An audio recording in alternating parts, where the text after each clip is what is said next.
Thanks everyone for tuning into Frequencies, an event produced in collaboration with PegJam Radio, as well, of course, IGDA. I'm Corey King, one of the co-chairs of IGDA Winnipeg, along with Daniel Voth, who is working the technical stuff on the back end. Before we begin, I would like to acknowledge that we are on Treaty 1 territory, and that the land on which we're broadcasting is the traditional territory of the Anishinaabe, Cree, Ojibwe, Dakota, and Dene people, and the homeland of the Métis Nation. A little bit about IGDA. So as we do more of these, you guys will become more familiar, but essentially we're the Winnipeg chapter of the International Game Developers Association, which is the world's largest nonprofit membership organization serving all those who create games. For our specific chapter, our mission is to support and empower game developers in Manitoba by building a strong community and increasing awareness of the local industry. In terms of increasing awareness and being a community, we have a little extra notice up tonight. There's a few things that we want to address explicitly about the community. So we basically want our organization to be a platform that represents voices from across the entire community, not necessarily just even game developers, people interested in game development, people who comment on game development. Everyone is welcome to speak here. And for my part, I've been made aware of how when I engage online through my personal accounts, it's not always perceived to be aligned with the values of IGDA. This discrepancy is entirely unintentional and quite at odds with my values and my beliefs and my community objectives. It's a criticism I have sort of struggled with my whole life. It's really not intentional, but I definitely do understand it. So with that, I want to promise everyone that as long as I'm the co-chair of IGDA, I'll be more diligent with how I engage with community members online.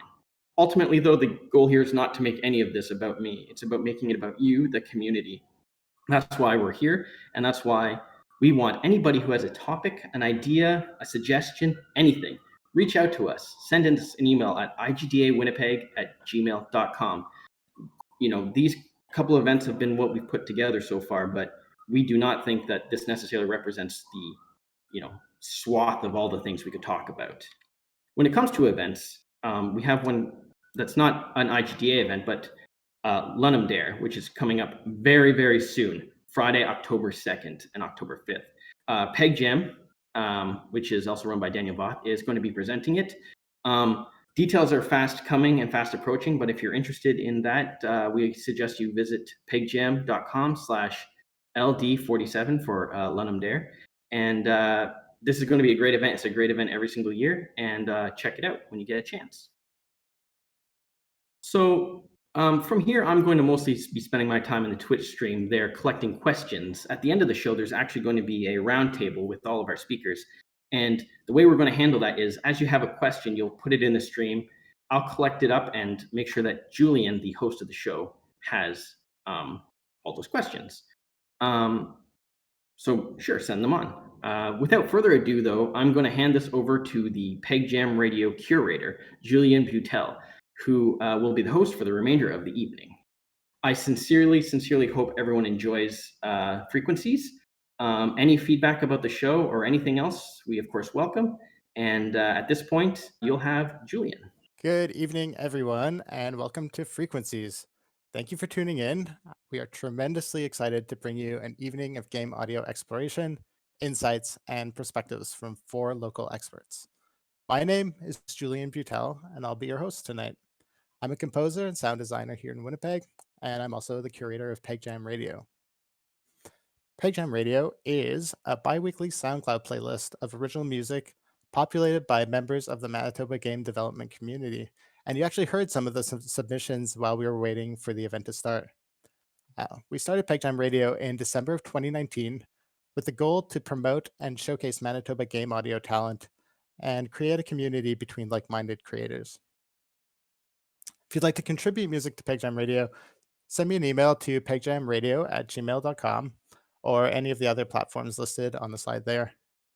With 16 contributors and 142 submissions, it has become a place to showcase finished work, a platform for those who don't professionally express themselves with music to experiment with ideas, and hopefully serves as a point of entry for those in different audio communities to connect with game development. My hope is that the game audio community in Manitoba continues to grow and become more diverse and visible. But on to tonight. Tonight, we are very lucky to have a series of 4 speakers presenting 15-minute talks on a range of game audio subjects. We're excited to have Dan Bergman, Robert Hunter, Kenley Kristofferson, and Adrian Cheater with us. Like Corey mentioned, we'll conclude the night with a roundtable discussion featuring everyone. And so again, over the course of the evening, please ask any questions you have in the chat. We'll collect them all and incorporate as many as we can into the panel. So with that, let me introduce our first speaker. It is Dan Bergman, music educator and podcaster. Dan Bergman lives in Winnipeg, Manitoba with his dear wife and teaches music to middle school students by day. By evening, night, and weekend, he teaches music to anyone via video game soundtracks on his podcast, Overtone Warp Zone, and teaches board games to anyone as part of the YouTube channel Games Explained. He really likes Smash Bros. When he's not losing. Dan will present a philosophy on composing. Welcome here, folks. Today, my talk to you is called A Philosophy on Composition. So, by the end of my talk, what I hope to have gotten across to you are some ways of thinking about composing that I found to be essential when working on a game project. And my hopes in giving this talk is that some of the things that I might talk about would be beneficial to you as well. I have 4 main ideas, and after those ideas, we can take a look at some of the ways that I've implemented those ideas in past Game Jam projects. So let's get started. The first, accountability. Make composing a habit by putting yourself in situations where you need to create something and where others are counting on you to create. I know that for myself in my own life and in my own creative process, when I'm left to my own devices, I often don't end up with that final product if the only person I'm accountable to is me. So a way around this, or a way to continually push myself, is to be accountable to people outside of my own self, and to find some external motivators. So for example, one of the things that I find accountability in as I'm composing is to be participating in game jams. And this is really like where I first started to get into composing in a more serious way. Is something about this pressure cooker environment of 48 hours where you're not only accountable to your time frame, but you're also accountable to the other members of the team that you are on. And by the end of those 48 hours, for better or for worse, you have this product that you have wrapped up with a bow and sent out into the world, and you're not thinking about it. It's not lingering on. There it is. I find that if we don't do something like that, we just tend to muck around in the details and try to make something as close to perfection as possible, which means it never comes out. So game jams are great for that. Another thing that's great for that is finding communities of composers that challenge you to compose as well. One of those communities for me has been Video Game Music Academy, where now they're doing monthly challenges of composing for 7 days straight, composing video game music. In this community, we share our compositions with each other. We get feedback from each other, and I also post to my wider social media network. And the fact that I am accountable to this group of people and accountable to this invisible group that is watching me from my social media, whether they are doing that or not, is enough of a pressure to me to actually contribute to these projects. PegJam Radio, like Julian talked about, is another great example of a way to constantly get your music out there to a community of people on a consistent basis, having some kind of external motivation. Secondly, limitation. Imposed limits, whether they're self-imposed or otherwise, provide a framework for creativity. I have a picture of a Super Nintendo there because that's the console that I grew up on. And whether or not it's because my nostalgia glasses are on too tight on my face, that's the kind of music that I always gravitate towards and love when I think about video game music. I think one big reason why I really love music of this era as well, and previously, like before the Super Nintendo, is the limitations of the hardware itself. So, for example, the Super Nintendo only had 8 channels to work with. And if you go a console generation further back, you only had 3 channels of pitched instruments and just basic waveforms to work with, plus your noise channel and your very, very basic sample channel. And so composers and developers had to do all kinds of tricks and techniques to work around the limitation that they had, and being forced into a box caused them to think outside of it. So limits for you as a composer could be in the form of the prompt for some sort of community that you're in. So for example, for the Video Game Music Academy prompts, the one from this last August was about the ocean. And so we had 7 days worth of composing music about the ocean. And you might think that that's quite restrictive. I don't want to limit myself to that. But there's this big range of what that could look like. I mean, on one end of the spectrum, you have something like Donkey Kong Country, aquatic ambience, which is sort of emphasizing the vastness and the awe that you get from the ocean depths. On the other side, you have something like Pirates of the Caribbean, which is like a jaunty sea shanty and that kind of thing. There's all kinds of different ways you can explore this theme of the ocean. And to play off that pun a little bit further, you can't steer a ship that's not moving. Just pick a direction to start moving in, build yourself a box, and from that box, think outside of it. Another way that we have restrictions is in the form of game jams. Often there's a theme. So for example, one of the Ludum Dare game jam themes was your life is currency. That could mean that I pay for things with my blood in this game, or it could mean that I am looked down on by the nobility of something and they use me like a pawn. That kind of thing. You can think outside of the box using limitations. Experiences are another way to think. Another thing to think about when you're composing. Draw inspiration from what you know, and always be expanding that bubble.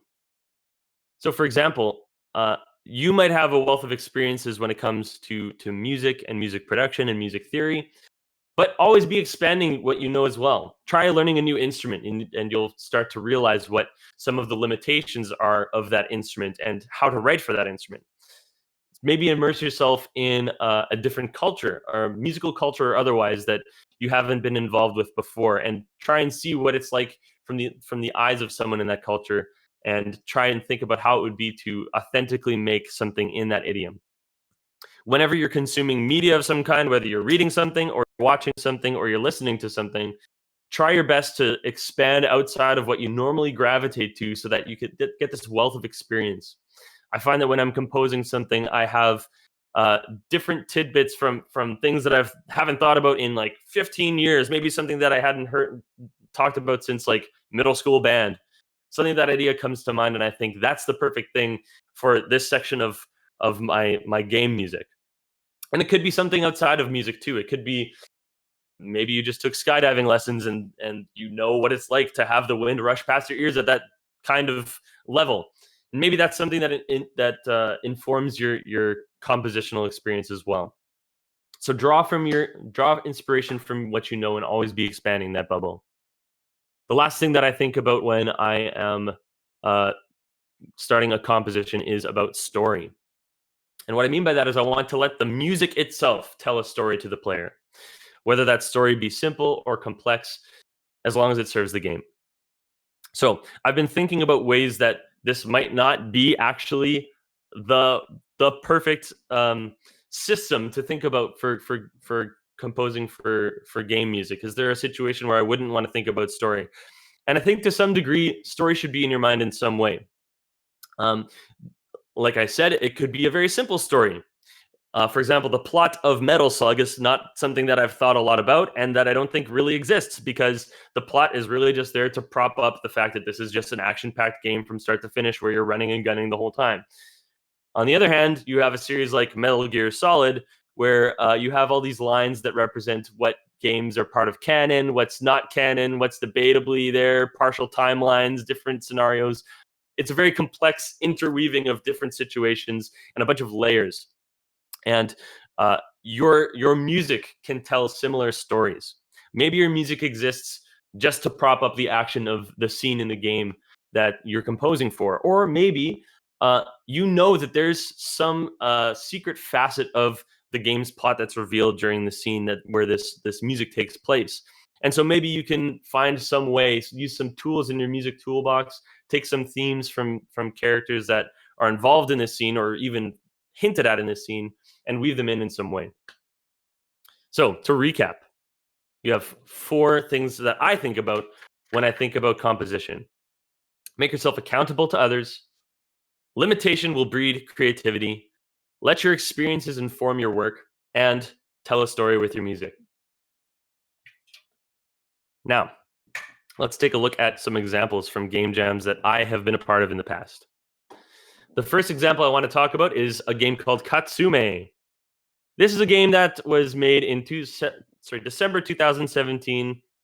Myself, Matt Welk, and Dustin Bogers were part of Ludum Dare 40. The prompt was, the more you have, the worse it is. So there was a game called Neko Atsume at the time, and it was a very simple resource management game about collecting cats and interacting with them through the gifts that you buy. Very simple game, and of course, the music was simple to that game as well. Our spin-off game, Katsume, was more or less about the same thing, but there's a twist. As you start buying toys to keep your cats happy, you realize that a handgun is one of the options next to the cat toys. If you avoid buying the handgun, the game proceeds as usual and you get along fine with the cats and everyone's happy. But as soon as curiosity kills the you-know-what, things start to turn sour. Cats eventually demand that you buy them more guns, helmets, and tanks, and eventually they take over and destroy your yard, like you see here. So when I was composing music for this game, I wanted to break it up into 3 different sections of music.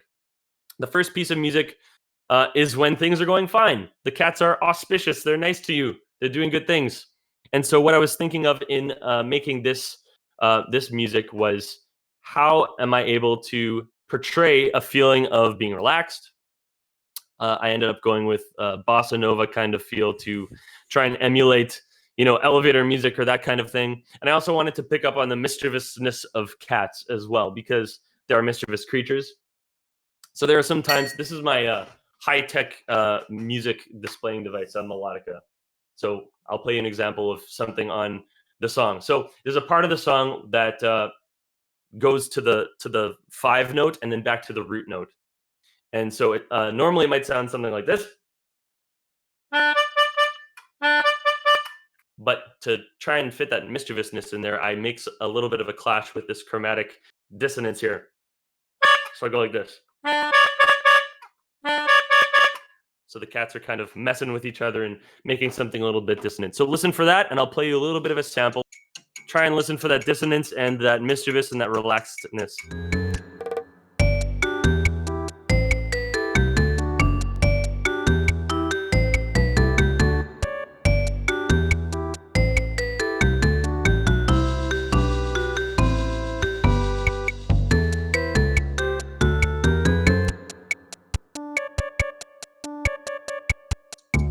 That little dissonance at the end there. So that is the first theme. And if you listen, I'm also trying to emulate the sound of a Super Nintendo because I just love it so much. For the second song, which is a bridge between the first and third, it's when you start to get suspicious of the cats. They're starting to act up a little bit. There's foreshadowing in this piece of music, which is the story of this part of the game. The cats are starting to rise up against you, and you hear this march-like snare drum that is part of the last piece of music where they turn against you. The main melody starts to become distorted. It kind of reminds me of the section of Super Mario World 2 where Yoshi eats a fuzzy and the screen goes all wonky and there's this ridiculous vibrato that doesn't make sense. And there's even more dissonances. So instead of doing something like this, it's like things are not going your way. So let's have a listen to that.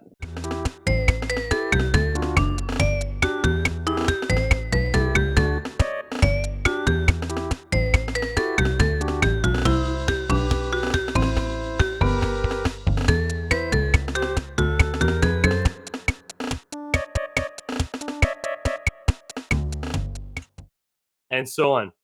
The last piece of music, we finally twist, and the cats have risen up against you. They're oppressive, they're militant, we're finally in a minor key.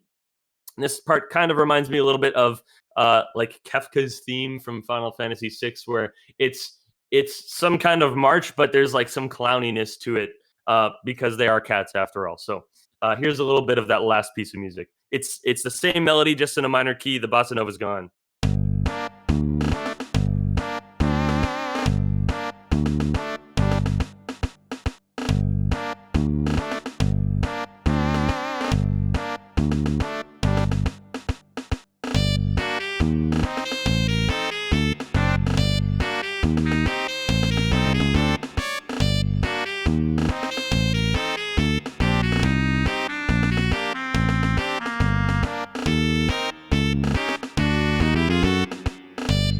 and so on.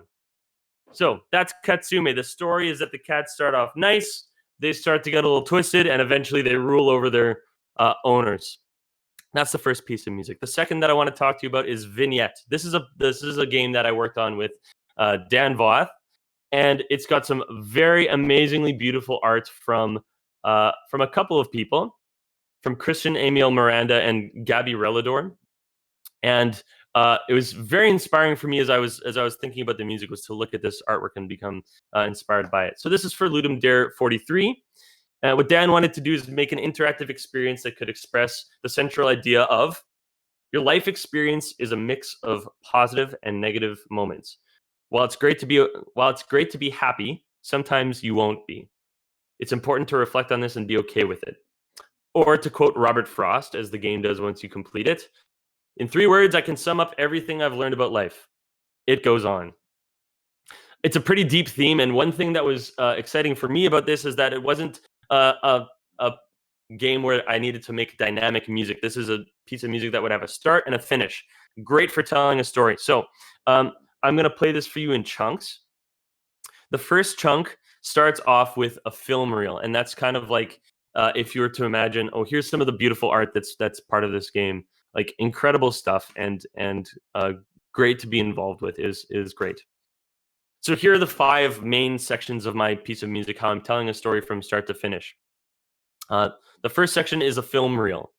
The game progresses like you're watching an old film, and this is the only sound for the first 9 seconds of the piece. It's present throughout the whole thing, but it's the only thing that's there at the beginning. So it's kind of like we're starting this memory that the character has. So it sounds like this.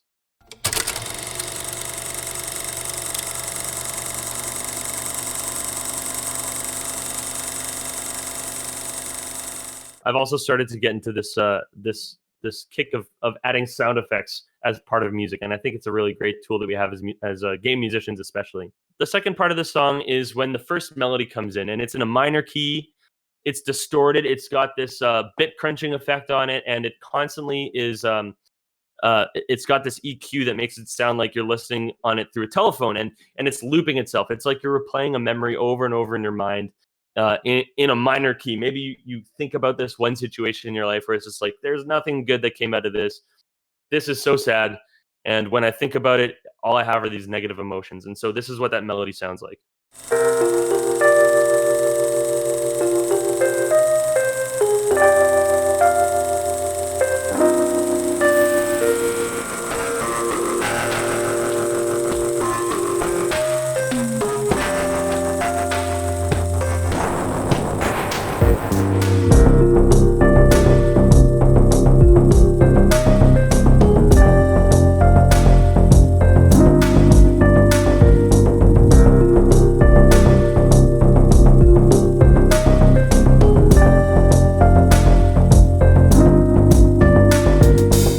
The melody repeats over and over again, and it changes in certain ways to be more distorted, less distorted. There's some things that zip around in the background, like maybe little glimpses that the character catches in their memory.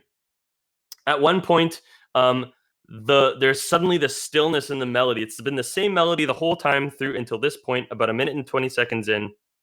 Finally, that same melody plays, but instead of minor chords, there are major chords, and it sounds like there's forward movement. It's the first time that we have the clearest picture of the sound. The bit crunching is gone.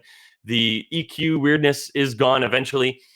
And it's like you suddenly see this new perspective on this memory. Like, there is maybe this good thing or this positive thing that came out of this moment. Maybe I grew from this in some way. Or maybe if I look at it from this person's perspective, then this is a good thing. So here is that moment where it's this pause and this switch from major to minor, or from minor to major, sorry.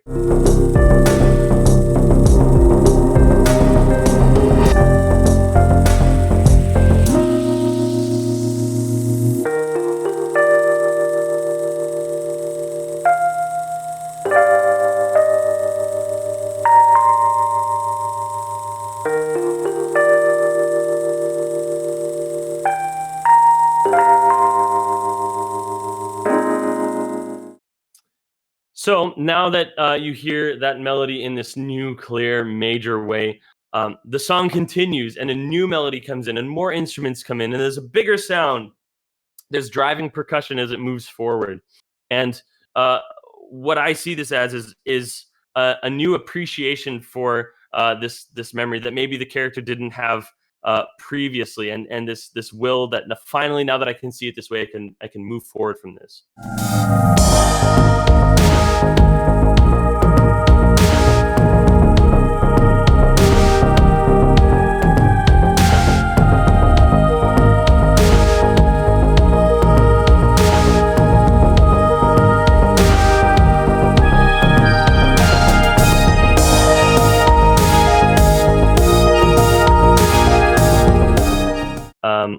So then at the very end of the song, it fades back into the film reel that we had heard before, and it comes back to the fore, and it's kind of like we're reaching closure for this memory, for this person. And so that part sounds like this.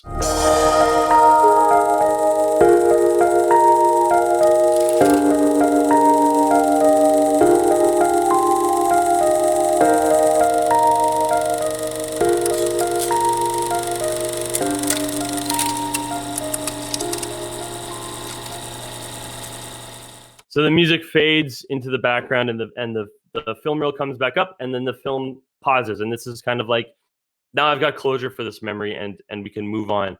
There's multiple aspects to it, different perspectives, ways of thinking about this moment. And so all these different tools in the musical toolbox have helped to portray this sense, this information to the hero, or to the player. My last example, which perhaps I'll just leave it as me talking about it, and it's a song that played actually just before we started up with this talk this evening. It's from Lucid Drifting, Neon Nights, and this is my favorite game jam by far, and it happened in 2017. Leading up to the project, the people involved were getting into this synthwave kick and into this 80s vibe.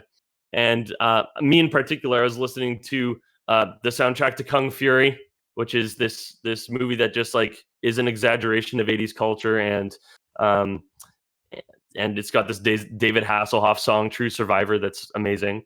And so a lot of what this game came out of the music, and I was very obviously thrilled about the fact that was the case. I'd never done something synthwave before, so I looked into it and I thought about some limitations about what this genre provides me. And so one of the things was the sidechain bass that goes like to give this pulse to the music. We thought about the specific BPM, the driving feel, all the synth that's involved in it, to make this epic 80s sounding thing. And so from that idea of this 80s feel, we were able to think of the other things that would be involved. So for example, boxy cars, neon lights, and other fun stuff like that. It was an amazing time. We worked with a team of like 7 people, and the story to this game is not very deep. So the story to the song is not very deep either. It's just a fun romp through the 80s and this synthwave vibe. So that's my philosophy, and here it is once more. Make yourself accountable to others through different projects like game jams or other kinds of external motivators. Limitation will breed creativity. Think of a direction that you want to go in and start from any direction. If you need to steer your ship in one way or another, you'll find that. But work within a box to work outside of it eventually. Let your experiences inform your work. Lean on what you know and continue to expand what it is that you know, and tell a story with your music. That's all I've got for you. Thanks very much for listening. Thank you, Dan. Next up, we have Robert Hunter, Technical Director at Mega Hammer Studios. Robert Hunter is a musician, recordist, and programmer from Winnipeg. He currently serves as Technical Director at Mega Hammer Studios alongside Donovan Jonk, a 2-person team dedicated to all things game audio. Robert is equally at home in the studio or capturing a live performance in the field. He has produced recordings for local musicians Sean Irvin, Daniel Hollenberg, and Ben Kidd. He also plays guitar in the Flatland Soul Band. Robert studied computer science at the University of Winnipeg and is graduating this year with honors. Robert will present a cross-section of Mega Hammer's creative workflow. Hi, everyone. I'm Robert Hunter. Thanks so much for coming out tonight. So earlier this year, Mega Hammer Studios, which is made up of myself and Donovan Yonk, who I think is in the chat right now, had the opportunity to submit a music and sound design demo to a studio who's in the pre-alpha phase of developing a roguelite action game set in a not so distant dystopian future. While we didn't end up getting the project, we're extremely proud of the demo that we did submit, and I'm going to take a look at it with you guys today. Just like a um, brief overview of what we were thinking when we were brainstorming, the influences, the references we used. I'm going to open up the DAW session, as you can see in front of you, and go through all the different parts of it and what they're doing there. And then I'm going to play you the finished product at the end, so you can see what it looks like with all of the sound design and everything. While we did both the sound effects and the music, I'm just going to be showcasing one of the music parts today. So to start with, when they gave us sort of the PDF of what they were hoping for this demo, they gave us 3 different references of soundtracks that they really liked and that they thought would be appropriate for their game. The first one is a game called Dead Cells. It has a kind of dark, mysterious soundtrack, very cinematic. They really liked the percussion and the strings. It had a lot of bass. The next one was this game called Hades, which it reminds me a lot of Diablo 3. It's also got that kind of dark, mysterious thing going on, but it's a little less heavy. It's more like traditional, like Greek music, traditional stringed instruments. They also specified that they really liked the electric guitars that come in on this. And yeah, the next one was, or the final reference they gave us was Hollow Knight. I'm sure everyone's familiar with Hollow Knight. The absolutely gorgeous orchestral score that was part of that game. They really liked the delicate piano as well. The vibe I think they were going for, they specified was hopeless, just really, really dark, eerie, quiet. Yeah, they gave us these influences or these references. However, they did specify that we could bring our own interpretation to the table.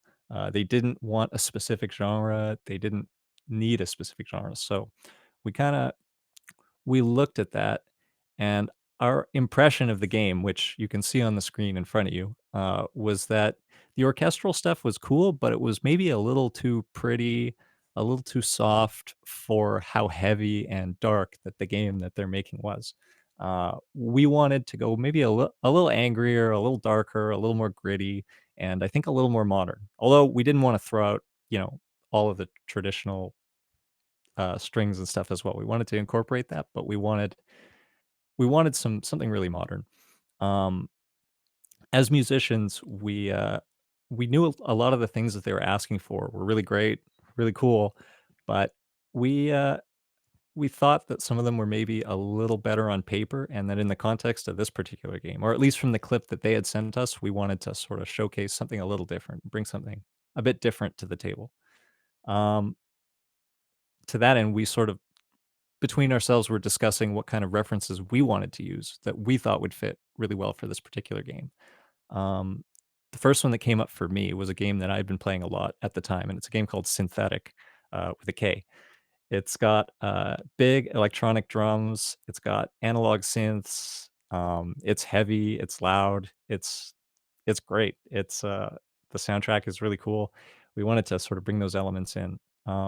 The next one that we came up with was Hyper Light Drifter, and specifically in that soundtrack, what it does is it marries really well the soft solo piano, but also it mixes in these kind of lo-fi synthesizers, and that combination of things we thought was really cool.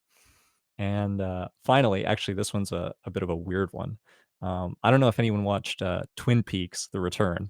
Not a video game, but there's a particular song in the soundtrack which is a remix of a cover of American Woman, which is one of the scariest heaviest tunes I think I've ever heard in my life. So if you want to see something cool, check that out.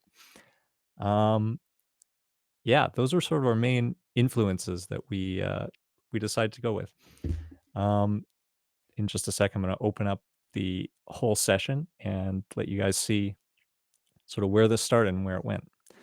So the first thing it started with was Donovan putting together a little demo in kind of a Dead Cells kind of style. We wanted to at least start with something sort of near what their references were, but we weren't quite 100% on it. And I remember it was cool, but I remember it was a little bit too orchestral, and it just didn't hit hard enough. It needed something else to really make it kind of slam.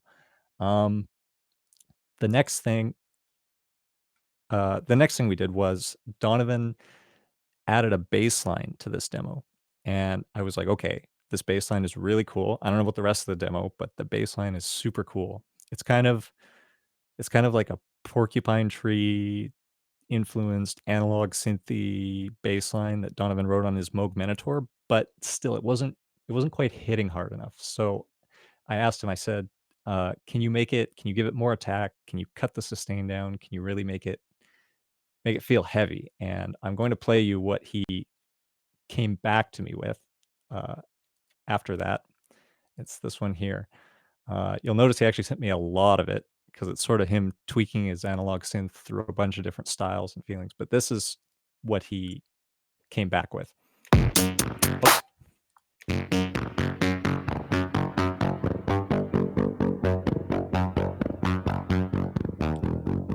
You'll notice it's really long. So there's a bunch of different styles mixed in here, but that was the one that I liked the best. But you can hear like cuts down the sustain a lot there. Some crazy resonant filtering here. Basically, it's just a cool creative tool that we kind of use, is just sending a lot of something all at once and then kind of picking through it and finding, the best parts that result in that experimentation. The next thing that happened was I was like, okay, this is awesome. We need to use this. Now what? I brought it into my session. I synced it up to the tempo, and I was like, you know what this needs? This needs a really filthy backbeat, some dirty drums, like something crazy. So I wrote this. I'm going to play it without anything else. We're just going to start with the drums, and then I'm going to build the whole song up from here. So it sounds something like this.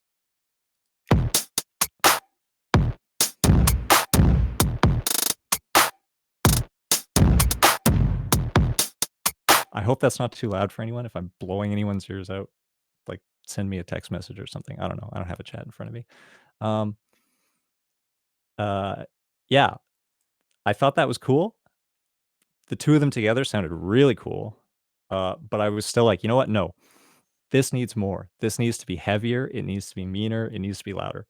So I threw like way too many instances of this distortion, this multi-band distortion plugin at this drum sound, which ended up something like this. I'll play another one for you.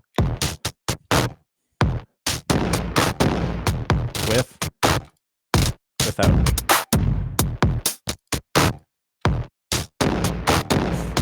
Just totally smashed at this point. Then next, we were like, okay, the drums sound huge. We need the bass to sound huge too. So we got all this bass. I made 4 different copies of the bass and did a bunch of different things to them. The first one is just the main bass sound. The second one is I actually cut out only the spots where the kick was hitting to use the sub bass to sort of fill in the kick sound and give it that extra punch. The next one is a sort of mod bass, which is just, I threw a bunch of effects at. I don't even know what I did, but it plays at the same time and just adds some weird texture and grossness to the whole thing. And finally, a delayed one that kind of adds more texture as well. And I'm going to play all these together with the drums now. Let's see.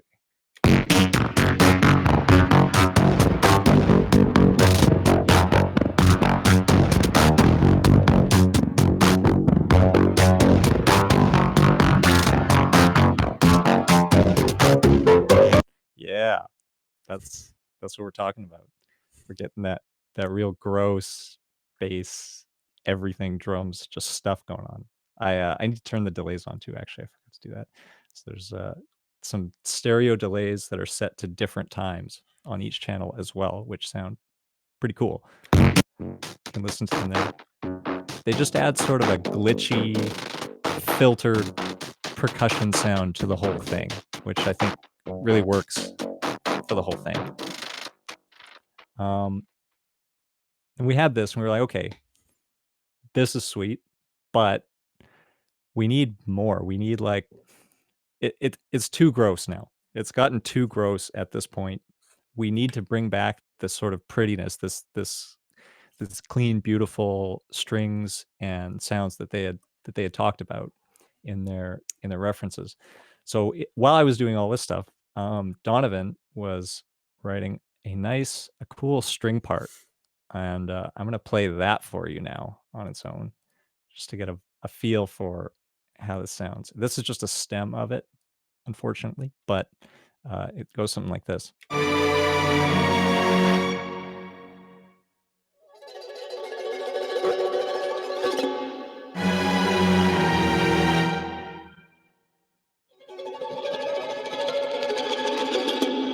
Notice those nice. I don't know if that's a real charango. I think it might be. I know Donovan has one, and I think it might actually be him playing it, but I don't remember off the top of my head. But that combined with this sort of crazy rhythm section, I think really fit the vibe that we were going for. Like we wanted that pounding heavy energy for this like dystopian, modern, like pretty violent kind of video game, but we still wanted that orchestra, that cleanliness. I should note also that this is only one of the tunes we did. We did a pair of tunes. The other one is quite a bit more, quite a bit quieter, a little more piano centric, just to cover that area. But this was for like the real combat music. And then finally, we were looking back and we were like, okay, they did specify guitars. So I was like, you know what? Why the heck not? Let's just throw some real crazy guitars in here, because I like Doom. I don't know. Let's play some guitars. So that sounds something like this.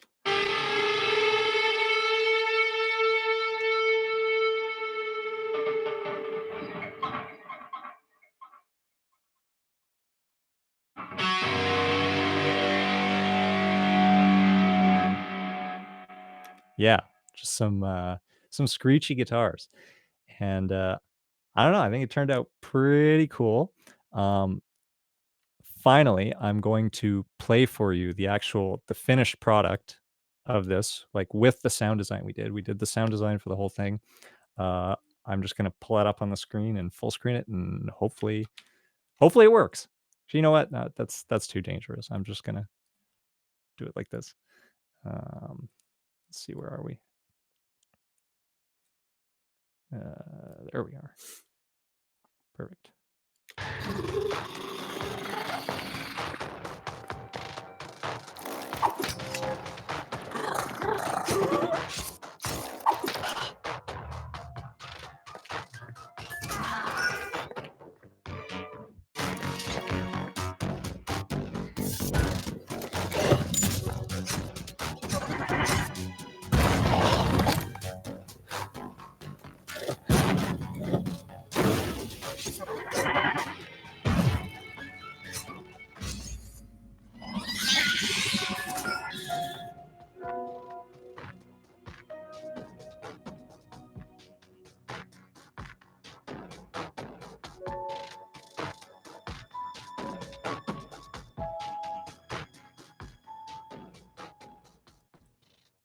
Sorry for the advertising there. Yeah, that is the finished product. You'll notice at the end we have this kind of piano and string layer that sits over top of it, and we wanted to make the bit where you beat the monster and finish the level. We wanted to really make that flow with the music that was going on. So instead of writing a whole new thing, we kind of had this bit that ties right into it. But yeah, that's the game is actually called Lethal Honor Essence. I don't think it's out yet. It will be eventually. It's by Viral Studios, and we want to thank them a lot. Yeah, we again, unfortunately, we did not get the project, but I am really stoked on how all of this turned out. The reason that we didn't end up picking up that one was because the studio who did get it is located in the same city as them, and they are located in Spain, which you know makes things a bit easier. But yeah, thank you very much to everyone. That is my brief overview of what goes into producing a Mega Hammer song or demo or something. Thank you so much, and I am out. Thank you so much, Robert. Coming up next is music educator and freelance composer Kenley Kristofferson. Kenley Kristofferson is a music educator and composer for video games, band, choir, symphony, orchestra, and film. His music has been recorded by the Vancouver Chamber Choir, the Cleveland Symphonic Winds, Arizona State University Wind Orchestra, and others. He scored video games for franchises like Disney's DuckTales, Betty Boop, Games Workshop's Warhammer 40K, as well as other independent works. He's an advocate and superfan of video game music and is super excited to talk about it with everyone tonight. Kenley will present There's No I in Theme, alternate ways to make your score feel cohesive. Hi, everyone. Thanks so much for being here tonight and spending some time with us talking about game audio and composing. So my name is Kenley Kristofferson, and like Julian said, I'm a local composer and music educator, and I'm going to talk about some different ways to make your game score more cohesive. So one thing that I think a lot about is just how drawn to patterns human beings are. People love patterns. It helps them make sense of the world around them and connect to their own experience. And composers particularly love patterns. And we love organizing sound. And when we do it well, the sounds we write seem to fit together. And when we do it exceptionally well, it helps all of the cooperating art forms fit together. Things like the art, the special effects, the dialogue, the narrative, and the story structure. So one way that we usually do that is with themes, particularly a melodic theme. We hear it a lot in classical music and video games, but I think the obvious experience for a lot of us is that we hear it in film. We hear it in Star Wars with the Imperial March and Rey's theme and the Force theme and so on. And perhaps the most complex form of thematic pattern making comes from Howard Shore's work on Peter Jackson's Lord of the Rings trilogy from the early days of the 21st century. Some of these themes we know really well, like the Fellowship theme and the Ring theme and so on. In fact, there are so many themes that there is an entire book written about it by Howard Shore's assistant, Douglas Adams. Look at the size of that book. That is enormous. And that's just all about music and musical themes. So these are just the Mordor themes. My goodness, the Mordor skip beat? Really? The threat of Mordor and then the retrograde, which is where you play it backwards. And then the retrograde is part of the seduction of the ring. I don't know. I'm out. I'm done. That's it. So what can we do differently? Well, one thing we can do is we can focus on other musical elements, like things that aren't the melody. And don't get me wrong, I love a good melody. I just also like different things. So we're going to explore some of that. And one place we could start is rhythm. We can connect our game's narrative elements with cool rhythmic effects. One example is the, get ready for this, air quotes, theme, the quote unquote theme from the 90s action flick Terminator 2.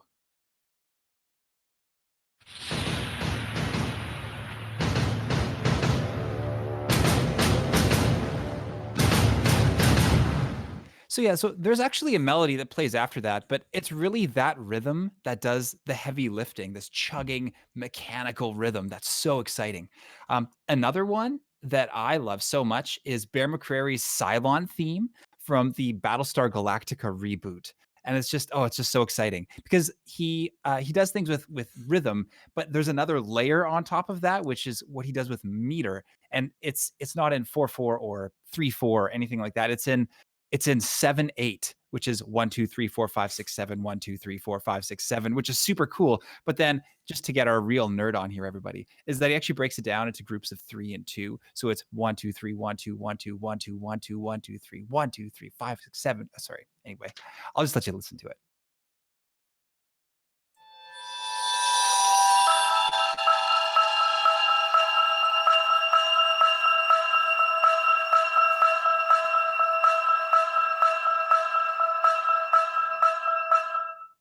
It's just so great. Gosh, I love that so much. And that's just rhythm. So every time there's something happening with the Cylons, that cuts through. And that's sometimes even more effective than a melody. Another thing we can do is play with harmony. And harmony is a bit of a loaded word because it means a lot of different things. So at its most basic, it's a chord.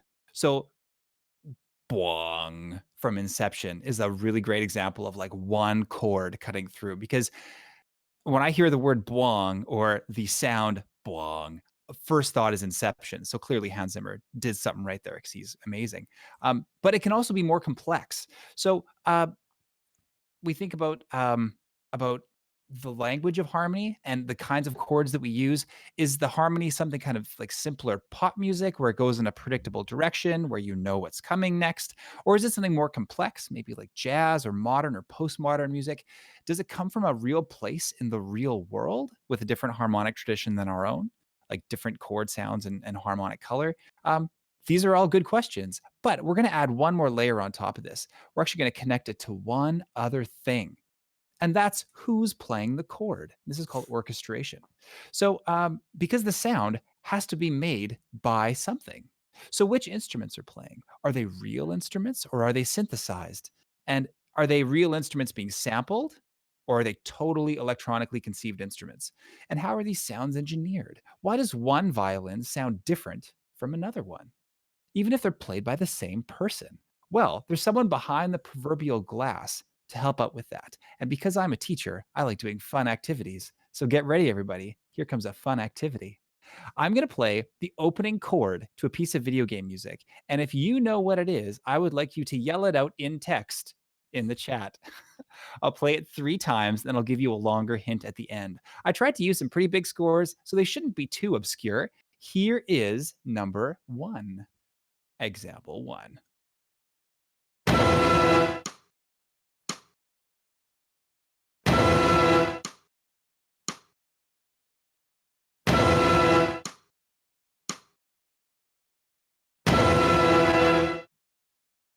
All right, I'll give you just a few seconds to shout.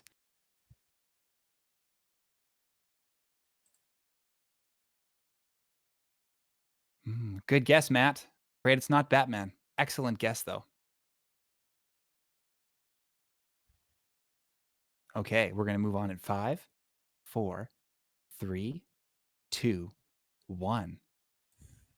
It's The Opened Way from Shadow of the Colossus by Ko Otani, which is amazing. The harmony here is really, really complex. And that's like a whole presentation in itself.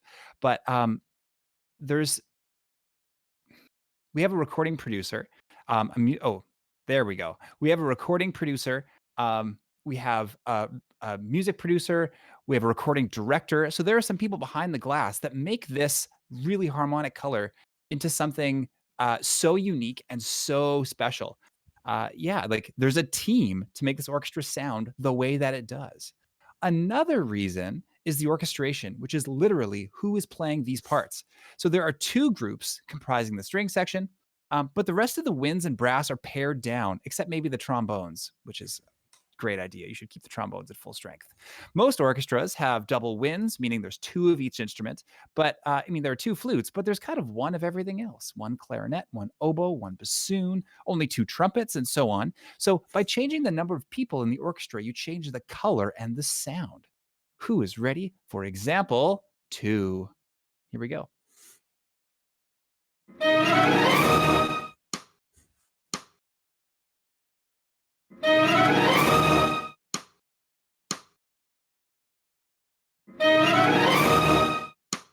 Oh, good guess, Dan.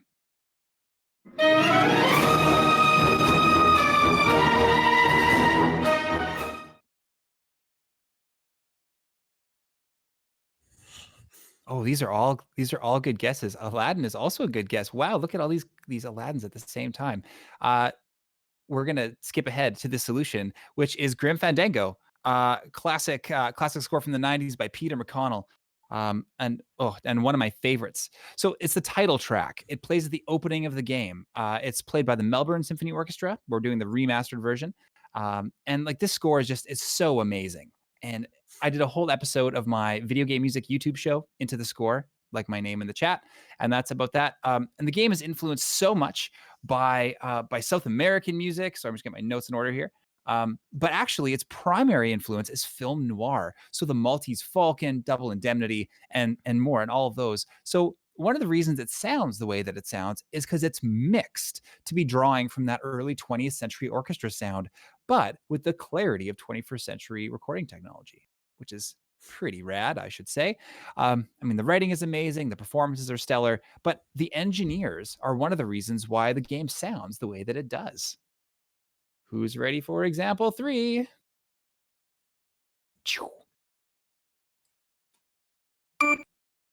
That's all you get.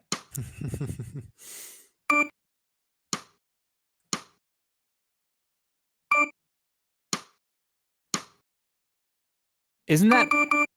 Yeah, that was it. You're right. And it's so amazing that all of you said, well, Dan said Mario World, and Dan is correct, by the way. Most people said Mario something. And like, isn't that incredible? Because yes, you're right. It's Super Mario World. So how did you know that? Oh my goodness. Thrilling. It's an oldie but a goodie, everybody. Koji Kondo's opener to Super Mario World. And in this case, the composer is working with samples and synthesized sounds. So he has more control over the specific soundscape of the game. And I think even more so with this game, it doesn't sound like anything else, which is proven by your answers. So once you hear the music, you know exactly what it is. In fact, once you hear the first chord, you know exactly what it is. That's just, way to go, everybody. Good job, chat. So here's the thing. Like, that being said, there are good odds that we aren't writing for Super Nintendo or live orchestras either. In 2020. But in this world, we're kind of working between them. And you can kind of see one of my sessions of Super Nintendo, high strings, and then orchestra. And there, so here, like, I'm using samples recorded by a live orchestra and then manipulating them digitally. And we have to be really careful here because while a lot of games want to have the scope of an orchestra, most companies can't afford it. So they go to this route of the orchestra in a box. And we have to be careful about that because we get to this weird place of the uncanny valley of orchestration, to borrow a visual art term, where like some games do it really, really well. Like Final Fantasy 13 is an incredible fake orchestra to the fact that it's almost indistinguishable to me from a real one. But some not so much. For example, the Shadowgate port I'm playing for iPad. Like, the score is good. It just sounds like everything else. The music's good, but it's boring. It's the same as everything. So we want to try and avoid that, I think. I think we want our game score to stand out. So here are some really great examples from the indie game sphere that bring orchestration and harmony together in a really cool, cohesive way. The first is Iconoclasts from 2018 by Joachim Sandberg. And this plays during the first area of the game. You'll notice that that's a trend in what I'm picking for the presentation today. It's super catchy. The composer uses the protagonist's name in the piece's title. So he probably knew what was going on. Here's what it sounds like.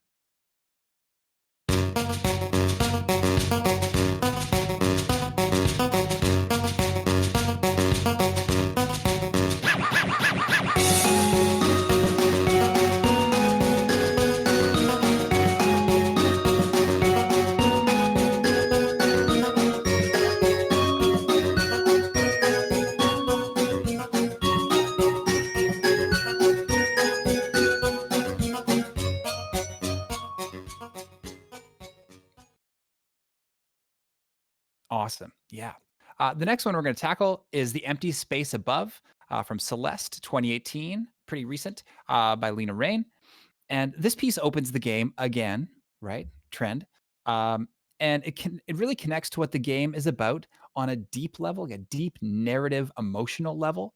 And to get a bit more into the weeds here, She establishes a lot of what the musical rules are of the score, which is as composers, what we want to do kind of without the audience knowing. We want to establish the musical rules of the score, like harmony, spacing, in this case, like really widely voiced chords that have this open, like kind of hollow sound, a wispy sound. It's mostly diatonic with the surprises, because the surprises are the best part, right? Where the music surprises you. And here is a bit of that.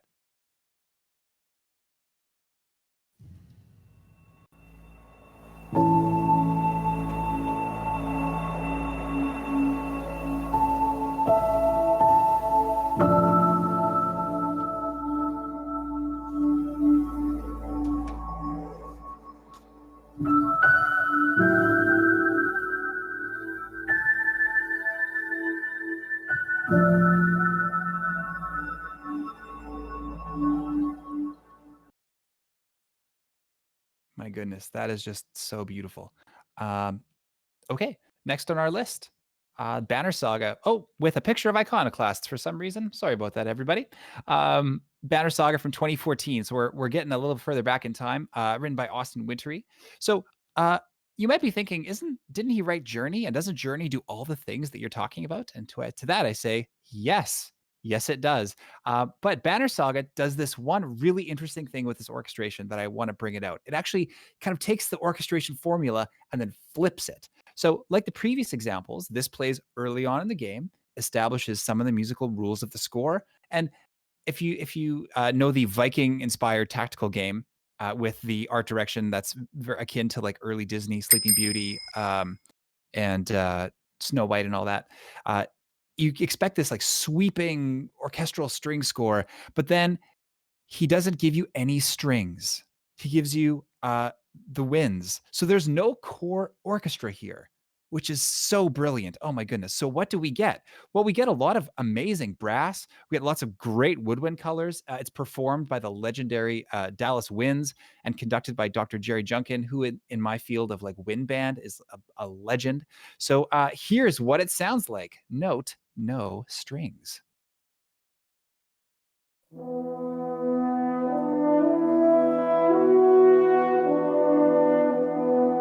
That is such a good performance. Like, my goodness, that tone. Holy.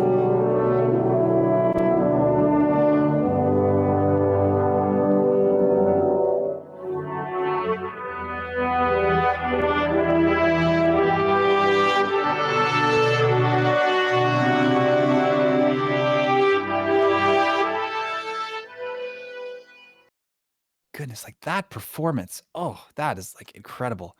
So good. Okay. So we're getting there, everybody. Next up on the list, Bastion 2011. We're reaching back, everybody. Yeah, so I want to start with the music this time. Here we go.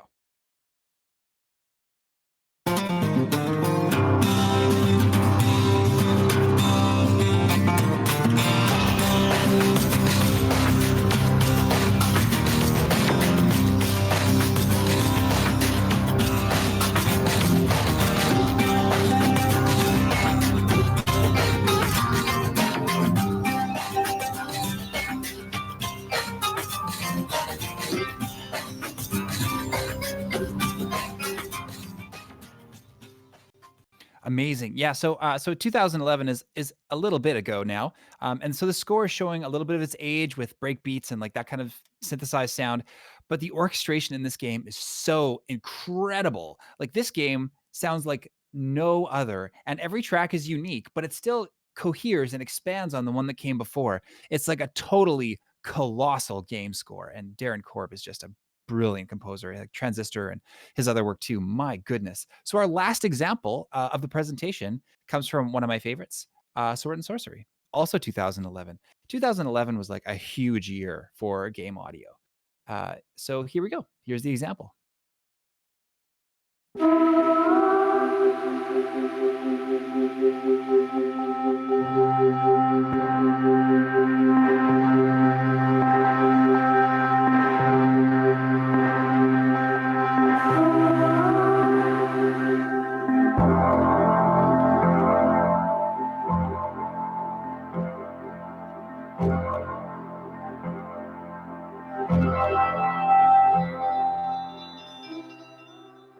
So great. So yeah, needless to say, 2011, a great year for indie game audio.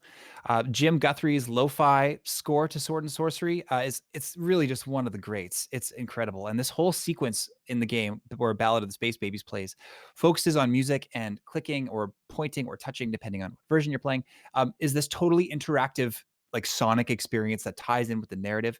It's brilliant. This game is so wonderful. My goodness. So let's wrap it up, everybody. So melodic themes are good. I love a good melody. They're wonderful. But what else can we do? We can focus on other musical elements like rhythm, meter, harmony, and orchestration, and others. The sky's the limit. There's lots of stuff we didn't talk about. But let's try and do some new work and take new approaches that are challenging and really invigorate our genre. So, with that said, everybody, thank you so much for your time. Thanks for having me, and let's enjoy the rest of the night. Thank you very much, Kenley. Our last speaker of the night before the roundtable is CTO of Complex Games, Adrian Cheater. Adrian is a co-founder of Complex Games, Winnipeg's oldest independent video game studio. A 20-year veteran of the industry, she has worked with companies like Disney, Hasbro, and Games Workshop to bring their properties to mobile platforms. Outside of work, she explores how code can be beautiful with a focus on live coding, music, and LED fashion. Passionate about STEM education and outreach, she teaches workshops and volunteers her time as an educator and mentor privately with organizations like New Media Manitoba and the Winnipeg Public Library. Adrian will present Game Audio, Gateways to the Classics. So yes, game audio, gateways to the classics. My first experience with gaming goes back a long time, and I had a ColecoVision, which was actually fairly ahead of its time audio-wise. It had 4-channel audio, which was still kind of common once you got into the NES era and things, whereas previous systems like the Atari only had 1 or 2 channels, meaning that could only play 1 or 2 notes at a time. And so it offered a really rich kind of sonic in space, and for me, music was really important, and a lot of those games made a really lasting impression on me. 40 years later, I easily recall 2 standouts, and the first was a game called Gyrus, which was a tube shooter, and it featured an arrangement of J.S. Bach's Toccata and Fugue in D minor, and it was one of the first games that I ever played that had like a continuous soundtrack in the background. Most games just had sound effects, or a few, maybe a little bit of intro music, but mostly quiet. And it really captured my attention. My mom was a piano teacher, and I was surrounded by classical music to begin with, so I asked her for a copy of the sheet music, and I was utterly determined to learn it, but I was 6, so imagine it didn't go terribly well. Another game that I really remember fondly from the ColecoVision era was Space Fury, which didn't have much of a soundtrack to it, but it did open with a song that I later in life learned was Aaron Copland's Fanfare for the Common Man. And so there was this experience of working with classical music and in these games, and and I think I couldn't verify it, but I suspect that a lot of this had to do with the limitations of the early systems and especially the technical limitations of the team. When you had a game that was being only programmed by 1 or 2 people, may not have been musically inclined, may not have had budget for composers, then accessing public domain music, making the most of that sort of thing would have been helpful.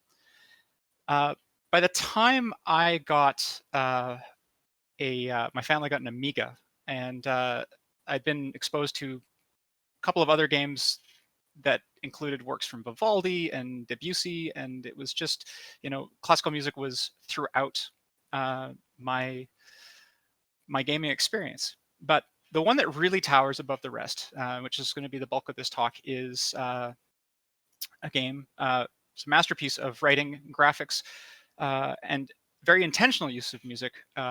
It was the experience that made me want to be a game developer, just go from playing them to producing them.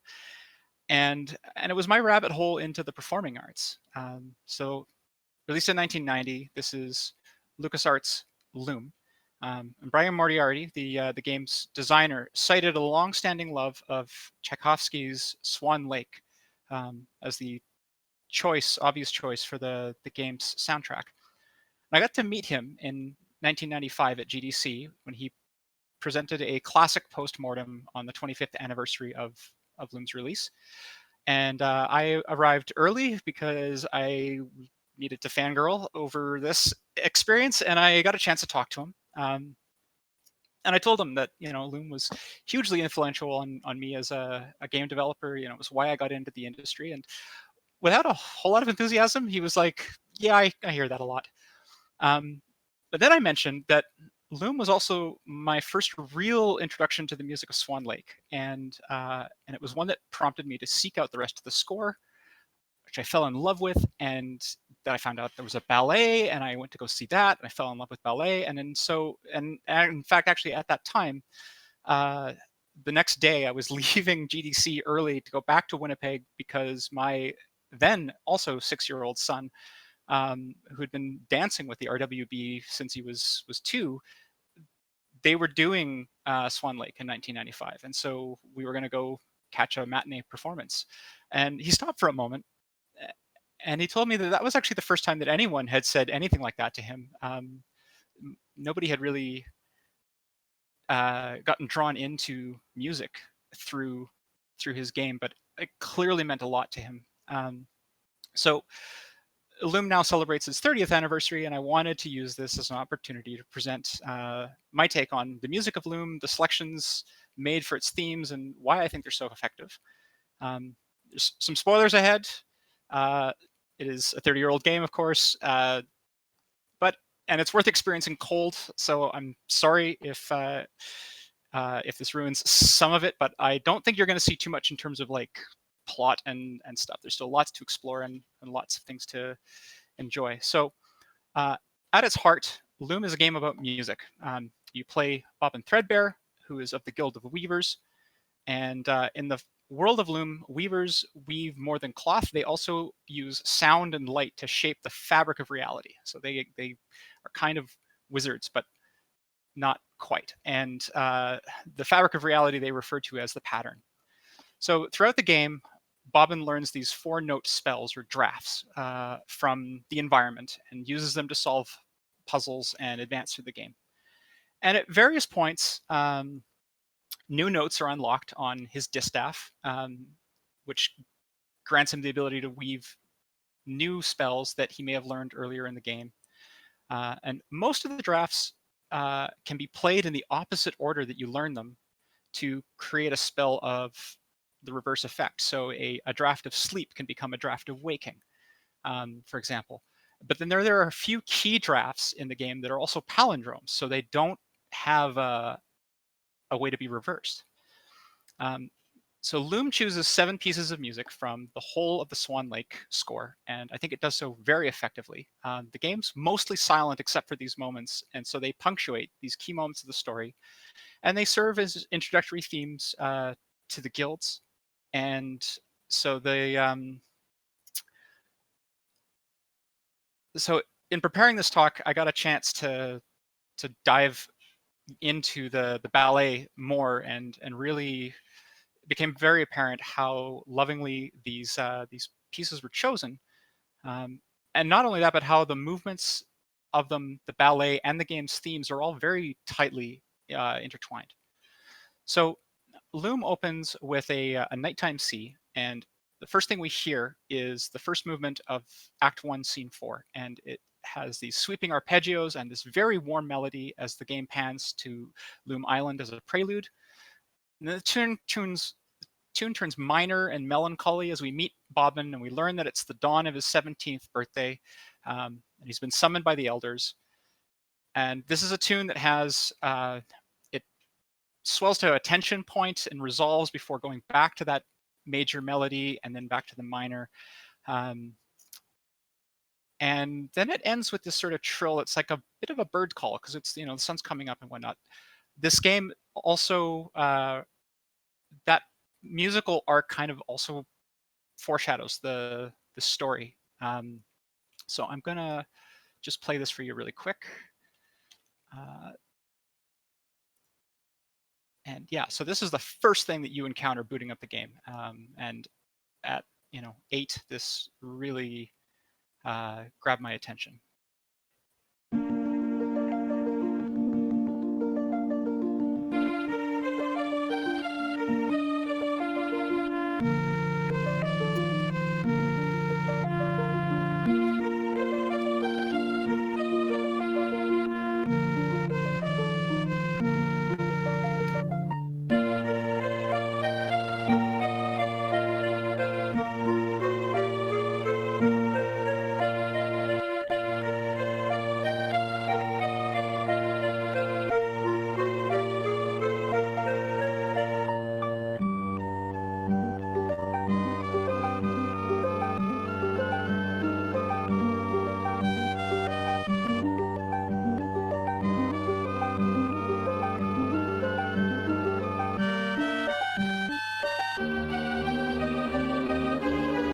I'm not going to run through the all of this, and I may jump over some of the other pieces of music, but I would invite you to look them up, or I can share the links later. But so the second piece is Hetchel and the Elders, and this is used to set the backdrop of the conversation between your adoptive mother Hetchel and the Elders. It is from one of 2 dances of this Cygnets in Swan Lake, and this was from the 4th act, which doesn't always appear in every ballet, but it's represents sort of the darkest moments of the ballet, where Odette's flock is trying to comfort her.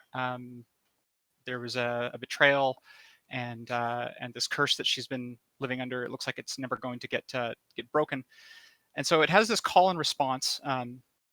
With this sort of intense and ominous portion, and then a kind of a single voice of hope. And so this sets the backdrop of the conversation between Hetchel and the Elders, who are mad. She's ignored their decrees not to teach you how to weave. And so judgment is passed, and she's turned into a swan's egg. And so I'm just going to jump into the song very quickly.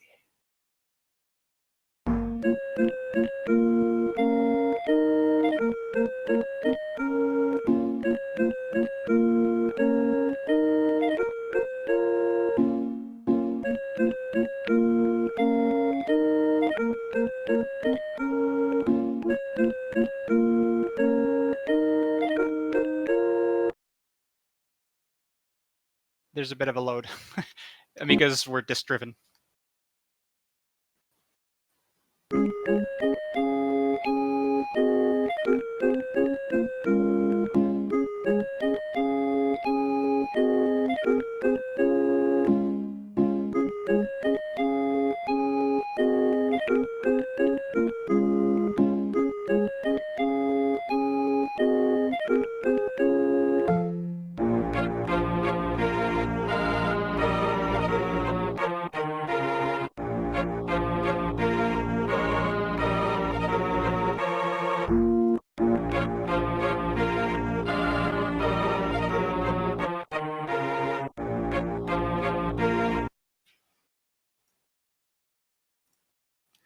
So I realize I apologize. This is going to go over, so I'm going to just skip the remaining sections of the audio, but to just talk about the remaining themes. Next up is the Glassblowers.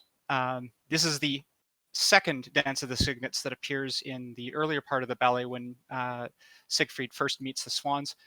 It's a dance that's performed by 4 up-and-coming dancers. It's very intricate, and there's a lot of precision movement with these 4 dancers. And there's a very clockwork kind of roots and fifths tempo to it in this 4/4 time. So it sounds very industrious. It sounds busy, but also precise. And that is representative of the Glassblower Guild, which, as you can see, their city is clearly beautiful. They value clarity. They value precision. And this is contrasted with the next group that you encounter, the Shepherds. And they use a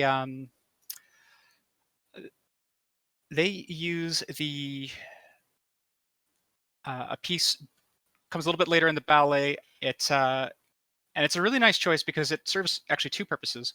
One is that it starts with this very kind of laid back, lazy tune, which is part of the you've got these shepherds. They are out in the countryside.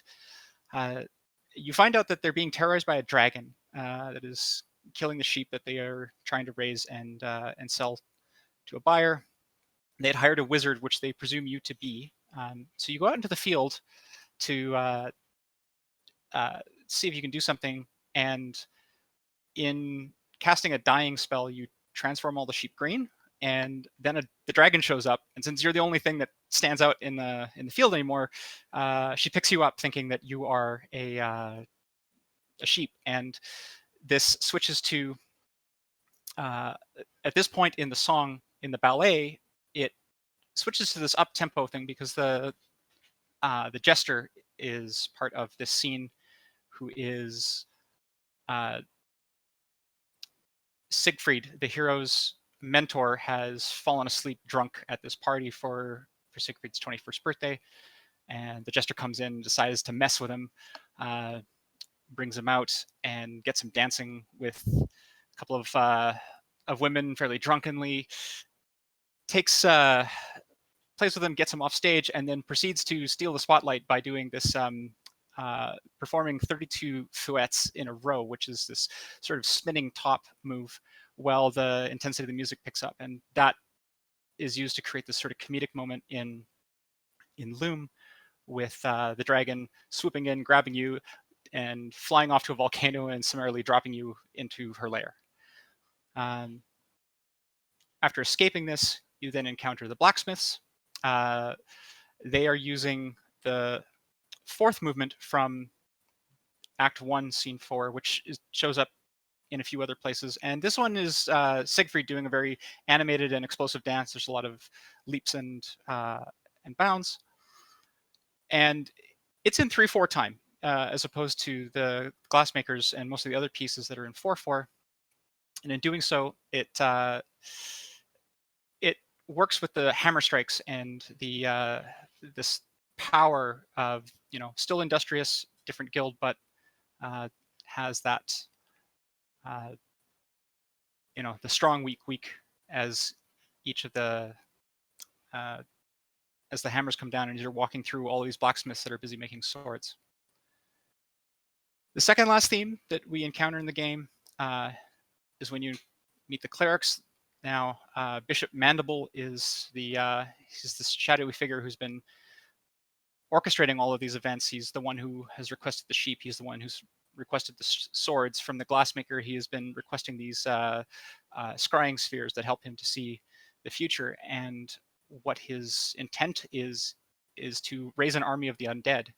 And he knows that he can use your distaff and your magic to breach the boundary between inside the pattern, the real world, and outside, where the dead live. But in doing so, summons chaos, and chaos just summarily kills him, and decides that he's just going to take over the world. And so, at this point, this tune has it actually follows in the ballet right from Bobbin's theme that we heard earlier, that opening score from the beginning of the game. And instead of having a major to a minor flow, it goes from a minor tune into a major melody, and has this sort of leads with an oboe that creates this unsettling but not not threatening tune, and then the major resolve starts to sound very regal, and there's a lot of pomp, and sounds very sorry, I'm blanking on the word. It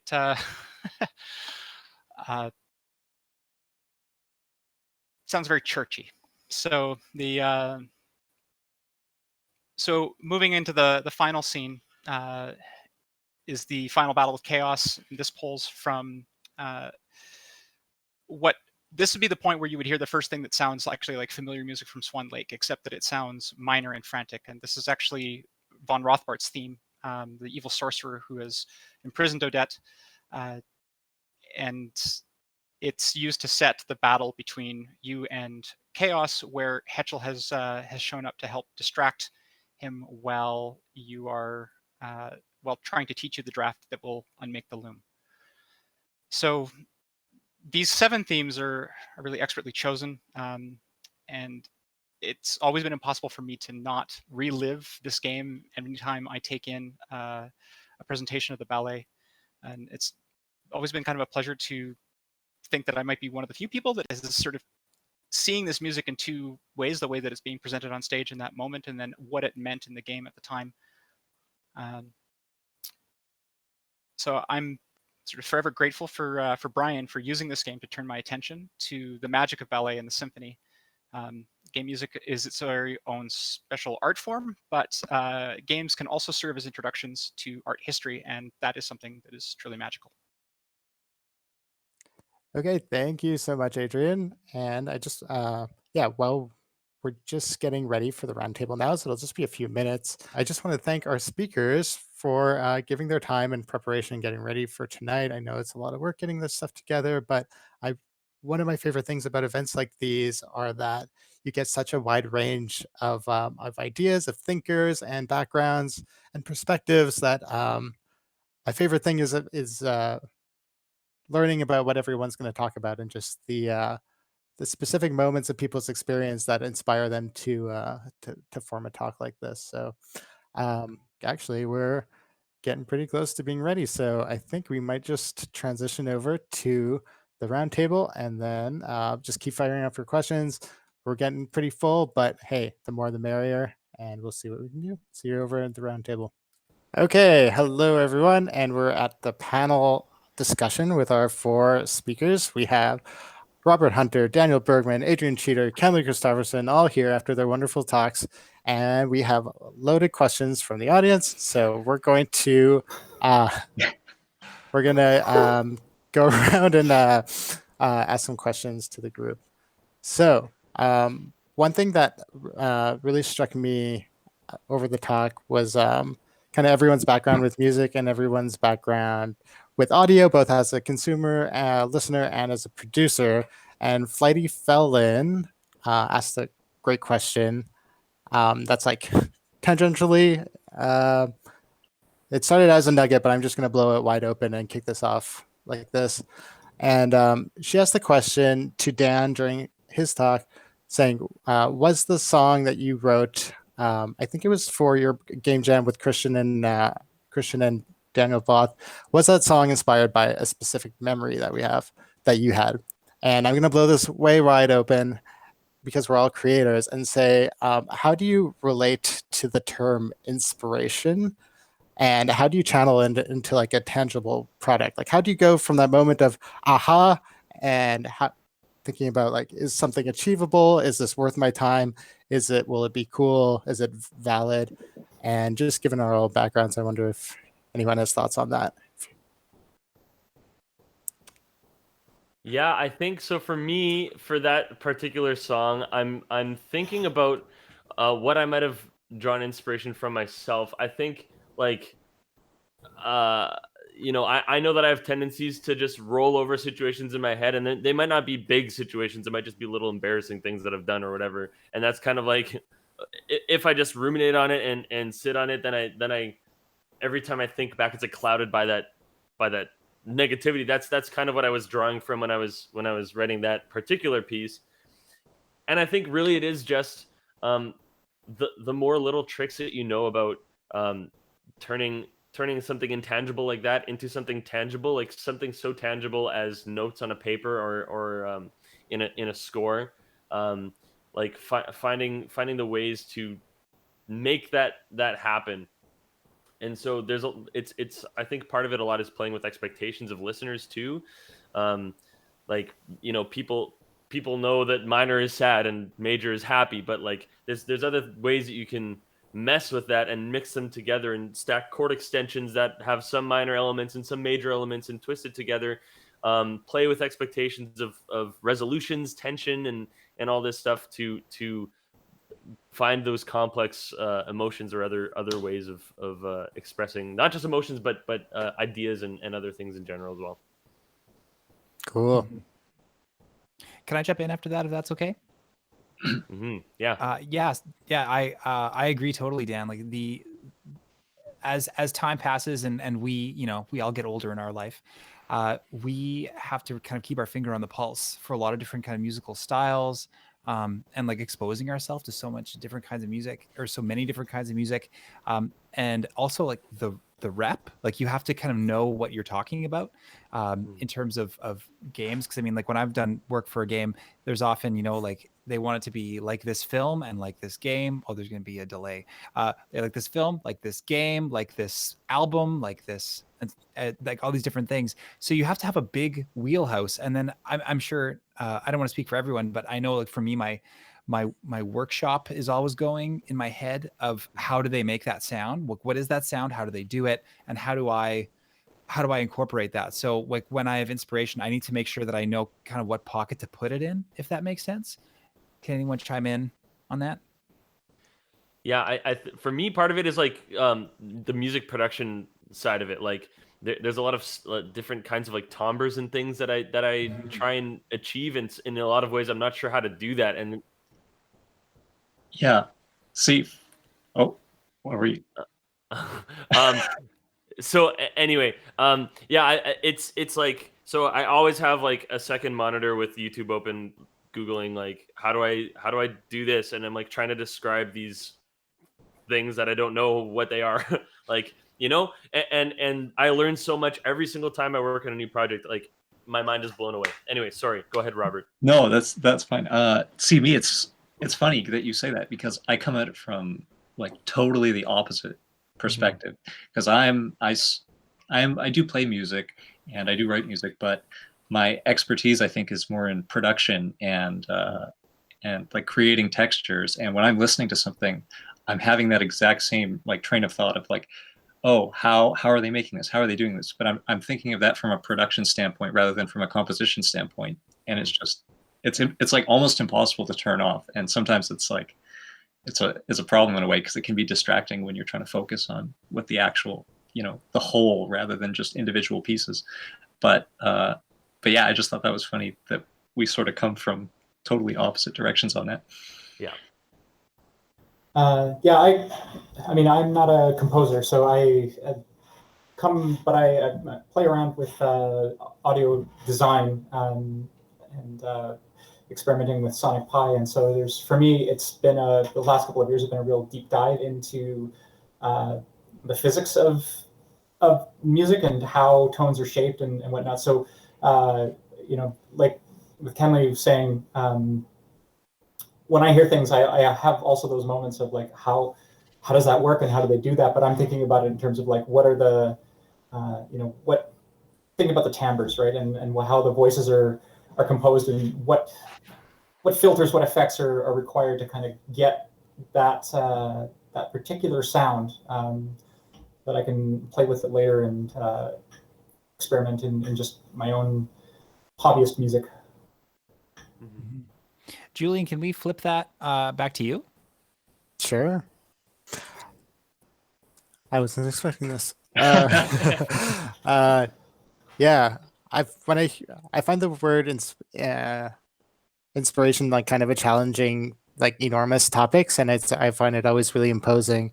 And whenever I get an idea, because ideas come so frequently, and it's hard to know when to buckle down and actually kind of follow through on it. And you kind of do the mental math of how long is this going to take, and what are the requirements. So I I feel like there's this moment of you get an idea and you can kind of see the finished product and you can kind of see the trajectory of how things are going to look in the moment when it kind of looks achievable and realistic. I find the most exciting for me, and I guess valid in terms of like, maybe there's a budget, maybe resources are infinite, but whatever.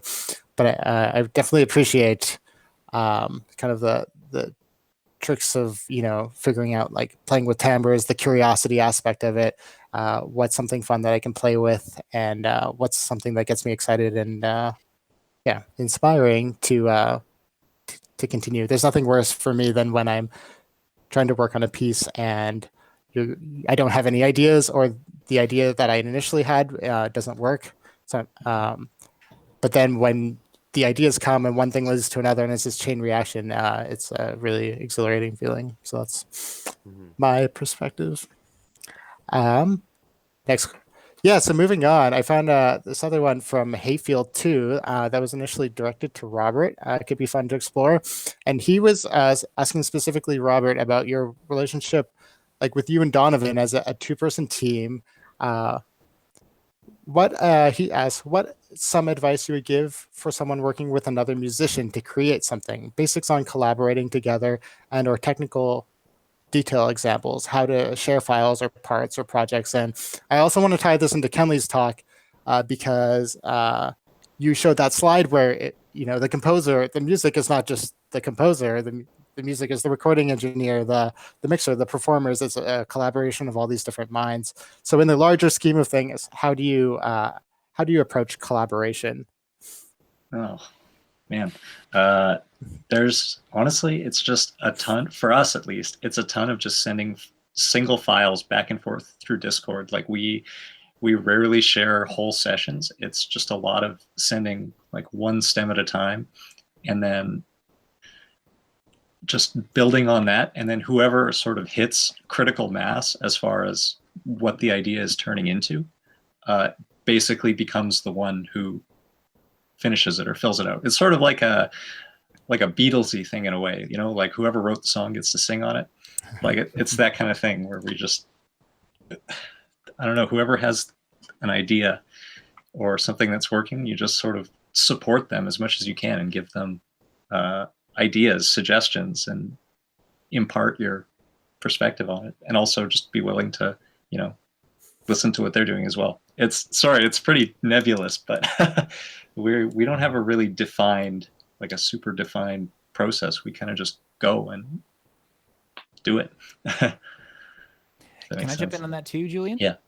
Mm-hmm. So outside of game music and digital music, a lot of the ink on the page for me is in like kind of contemporary classical and wind band music. So I get to work with conductors a lot, and that puts me out of the rehearsal process. So I kind of hand over the ink, I hand over the blueprint to the builders, and then they build the house. And all of a sudden, all the walls are different colors. And they decided to add a porch here, and like now the light fixtures are all different. And that's part of it. And they said, well, I followed the blueprints. I just did some things to it too. And like when I think about conductors, one thing we talk quite a bit about is tempo.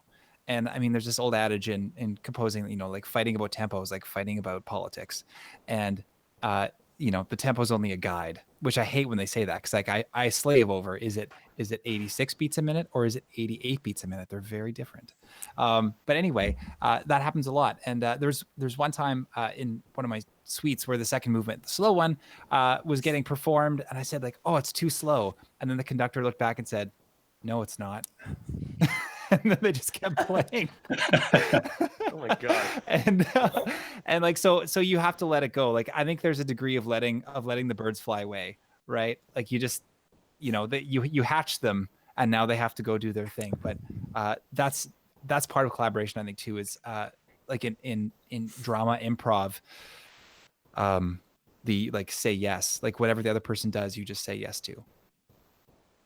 Yeah, just trust. Mm-hmm. Anyone else?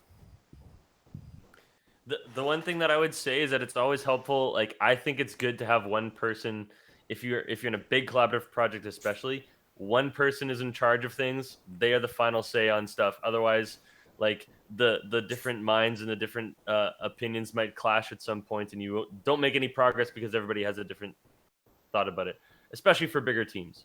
For smaller teams, there's a little bit more diplomacy that can go into it, but I think ultimately if somebody can say, yes, this is how we're doing it, or change this, and just to have the humility to be like, all right, this is our thing, not just my thing, so yeah, let's do it. Yeah, that's definitely true in the game development side of things as well, where I like to think of it a little bit like Star Trek. You've got the bridge crew, you've got the staff meetings, everyone has got their ideas and their solutions to the problem, but at the end of the day, there is someone who says, this is the plan we're going to go with, and everyone gets on board to try and execute it. Yeah, it's interesting. I come from like a lot of jazz training, and you're in these big open sections where you're improvising. There are no notes on the page. The drummer's just keeping time. You're in this endless loop where like the whole intent of everything is interaction. And I relate so hard to Kenley's comment about the yes and, where there's just no time. There's no time to say no. There's no time to disregard. You're in the moment, and I'm trusting that everything I'm throwing to you will be catched and nurtured. And I feel like that philosophy can go a long way in so many different environments. But on the other hand, kind of Dan and Adrian's point about you're floating in space and you just need one person to say, yes, let's go that way. And I've been in so many different situations as well where just everyone is trying to be, no one can make a decision because nobody's making a decision. And just having that person, it's your baby, you're taking the reins, and then everything can kind of form towards that. So it's kind of interesting. Here's a little more straightforward one. Flighty Felon asks, what has your favorite soundtrack been? And maybe we'll do this one and then one more to wrap up. Just a little heads up. Yeah, so favorite recent soundtracks from Flighty Felon, or not recent. Mine is definitely, it's recent as of a year and a half ago, but Smash Bros, like Smash Bros Ultimate. And the great thing about Smash Bros is that it combines like, dozens of franchises together. So I mean, that's kind of a cheating answer, but and that's, I mean, I love that game so much. That's part of what I do my podcast on these days is going through the music of that game, because there's just so much to it. But I like, in the last 5 years, Yoshi's Woolly World is a great soundtrack. Like, the production on that game is incredible. The amount of different styles that they pull off successfully is incredible. And I keep coming back to it. It's great. So I highly suggest that one. I'm gonna go with Tron 2.0. That was a phenomenal game, and the soundtrack. It takes everything that Wendy Carlos put into the original movie score and builds on it. Really suits the myriad environments that you go through. It's got a little kind of cyberpunk and techno elements, as well as the more classic synths. Blends really well, and just also narratively a better movie than any of the sequels ended up being. So just like, if anyone was disappointed by Legacy, see if you can track down Tron 2.0 and play through it, because it's wild. May I? Super Meat Boy is a classic for me. I've just heard that so many times, and I love how over the top it is, how crazy it is all the time. That's just, I don't know. I like that. I like busy music. I like music that's driving and going somewhere and going 100 miles an hour. Not always, but it's something that has really stuck with me over the years. Okay, I'll jump in next. So one surprise from the recent times, as it were, is Everybody's Gone to the Rapture. I don't know if you know this one. It's out of Britain, and it's brilliant. I'm afraid that I'm blanking on the composer right now. She runs the video game show on the BBC, and her name is totally gone right now. The game itself, Jessica Curry. Thank you so much. That's it. I didn't love the game. Not gonna lie to you. Didn't love it. But there were a lot of times of just sitting in that lane and just letting all of these like really ambient English folk songs that are stretched out over time just like wash over you. It's like, oh man, this is heavy. That's awesome. I think my entry is I had a deep dive into Fire Emblem 3 Houses last summer. And speaking of busy music, boy, yeah, just that on my list. that proggy RPG orchestra, hyperactive orchestra, where there's just string parts in the background, and then but then the electric guitar comes in, like, and then it just kind of like there's this opera singer who's just just belting out, and it just elevates. And it's a strategy game, right? So everything is so slow and calculated, so you're trying to make these really intricate decisions while there's this roller coaster whirlwind action happening behind you. So that was my favorite recently. Hits me right here. Maybe before actually we go to the last question, there's a couple of rapid fire, more technical things that the chat asked. So these might be more directed, but whoever wants to chime in can chime in. This is a question for Robert from Placeholder 62. How did your team process those strings in the example? JS distortion, nothing else. JS distortion. That's all you need. Get you through everything. No, that's it. They're dry except for distortion. Okay. Matt Welk asks for Daniel, what's the minimum equipment software skill I would need to make music for games? Software, GarageBand, skill 0. I don't know. I guess it depends how serious you want to be. I would say if you want to get into it, that's what you need. I mean, just be open and be curious and be learning all the time, and don't just be determined to don't let your failures get you down. I like to think of anything that I try for the first time, I consider that a first draft. And like if I get it wrong or make a mistake, even if it's like this project is done, I've learned from it and I've moved on to something different. So that's my answer for that. Nice. Okay. This one, Flighty Felon asks, how does one convince an orchestra to play a song for your game? This one, I'm curious. I think you just cut the check. I think that's it. I imagine maybe in a place like Manitoba, there could be a grant involved. Yeah, on a more technical level.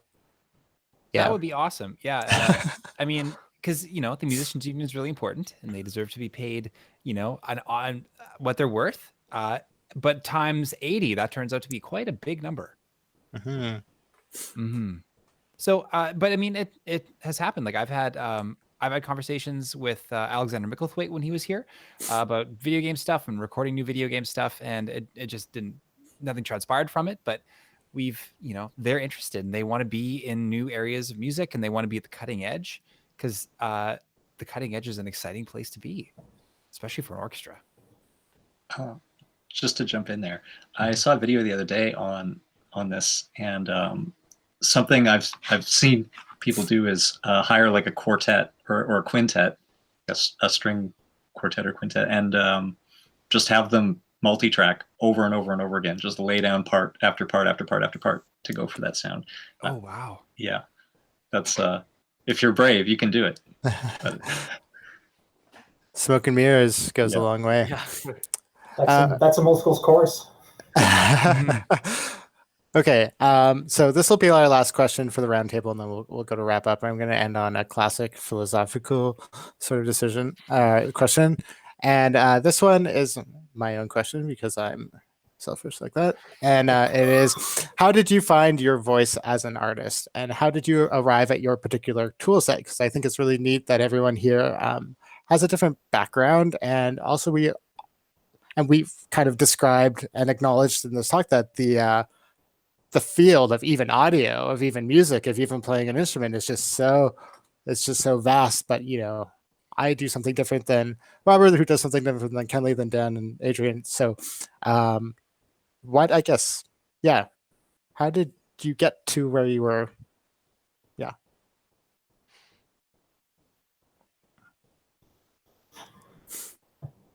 All right, I'll take a stab at that. It was, let's not all jump in at once. So, I mean, for me, code was how I had to express things. It was difficult to. It was so weird. I hated creative writing. I didn't feel like I could do much with storytelling, but I used to like pen out like text adventure game designs and things like that. And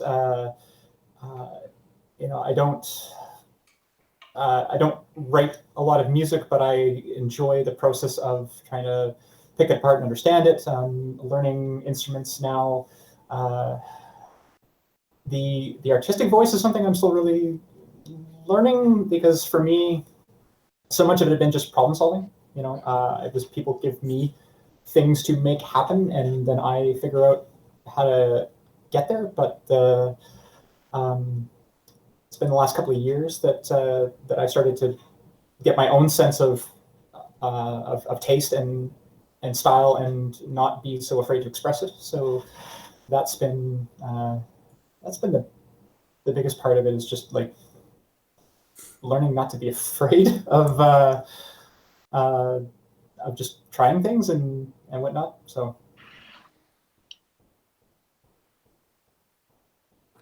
Yeah, I would say for me it's a mixture of taking as many opportunities as came to me, and also just falling into opportunities as a result of that. Like, I think your own how should I put this? Your own skill or something provides opportunities for you, and opportunities come when you are skilled. So it's kind of like this paradoxical thing, but as soon as you can get the ball rolling in some way, then it just keeps rolling and rolling, I think. So like in high school and in middle school, and even before that too, I would try and pick up and learn as many instruments as I possibly could. I was very curious. Every time there was a new opportunity in terms of choir or band or whatever, I would take it, even if I didn't necessarily feel like I was just at that point in my life just excited to be a part of it, whether I felt like I was competent in it or not. Then those experiences carried me forward into taking music in university, not knowing how I would do that. I started off on trombone, so as soon as you started talking about it, Kenley, I made sure that mine was visible in the background there. And then that's right. And then I transitioned to voice. And then I ended up teaching in a school, teaching guitar. So like I was in the band world, and then the choir world, and then the plucked string world. And each instrument, each experience, each moment, I think like can transfer to the next. Like the stuff that I learned in band informed how I did choir, which informed how I did guitar. And so and then just finding opportunities, especially in recent years, to be involved in game jams and other of these kinds of composing opportunities has just continued to inform that. And so I think we all probably have a weird eclectic mishmash of experiences that make us who we are, and I think that's great. And just learning little tips and tricks from other people in collaboration is a big part of that too. Mm-hmm. Yeah. I'll jump in next if that's okay. I think as composers. Oh, Rob, I just saw your thumbnail come up. Sorry there. What? No, go. I think, and forgive me if I'm speaking for you, but like there's some degree in all of us who like knowing how things work. I was always that kid in my mom's store who would take all the pens apart, and like the springs would go everywhere, and like I just had to know how that pen worked. And then when I started getting into, like, I started playing piano by ear, and like I just needed to know how it worked, and like I just need to know how that song went and how do you do it, because I need to do this. And then I went to band and started that, and again, atrocious trumpet player, terrible euphonium player, like stumbled into music school head over feet. But I just, when I was in high school, like I just needed to get scores for the band piece. I needed to know what everyone was doing and like what the clarinets are doing in measure 47. And like, is that what I'm doing? And how loud should that be? And like starting to make these artistic decisions about technical things. And like from there, I went to music school as a dreadful euphonium player to become a band teacher. And I thought about going into composition, but like, I wasn't into modern music, like atonal stuff. And so I stayed with band, and this is around the time when I met Adrian for the first time at the early IGDA meetings in the early 2000s, the early aughts, as it were. And I just started going to stuff. And I think kind of what like Daniel, what you're saying, like just going to things and stumbling into opportunities and meeting people and having a beer, and then like now we're going to work together on something. Like that's really important. And from there, like you just kind of keep saying yes. When someone offers you something, you just say yes. And then you know, even if you don't know how you're going to do it, like you find a way. And like Dan, your presentation was about so much of that too, where like you just keep taking these opportunities and working with what you've got. And yeah, I think I just want to, you know, get out of my soapbox for a second here, because it's so interesting to hear the presenters talk about their music education experience, like about being a jazz trumpet player, about getting on a trombone, and like now you're doing choir, and now you're doing guitar. Like music education in our province is really, really important. And I would hazard a guess that the majority of the people on this panel wouldn't be here without some kind of organized public music education. And some of us here are teachers, so we have a soapbox to talk about this. But like we need to I think we just need to acknowledge that like music education is part of how this happens. Not always, but partly. So we got to keep watering that garden, everybody. And send. Beautiful. Yeah. For me, I don't know. As far as finding creative voice, I think I'm still finding that creative voice every single day. Like it's a long process, and it's hard. It takes a lot of time. But I started out playing guitar when I was a lot younger, and it introduced me to so many people, and I'm so thankful for that. I just have so many friends that I never would have met if I wasn't playing guitar. At places like the International Music Camp, that was a big one for me. That's where I met Donovan, actually, my writing partner.